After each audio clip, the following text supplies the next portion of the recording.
Imposibleng babalikan ko yung dating ako. Imposibleng mapunta ako kung nasan ako ngayon. It's all God's goodness and grace.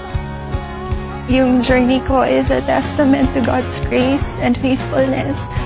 It is not my own skills or abilities that have brought me here, but only by the faithfulness, grace, and mercy of the one who promised to guide me through. And that's why I'm here. Nandito ako dahil sa Kanya.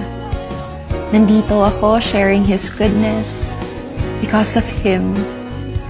Dahil sa Kanya, I was freed from depression. Dahil sa Kanya, I found what my purpose is. Dahil sa Kanya, nagkaroon ng saysay ang buhay ko. And this is the story of how God changed my life.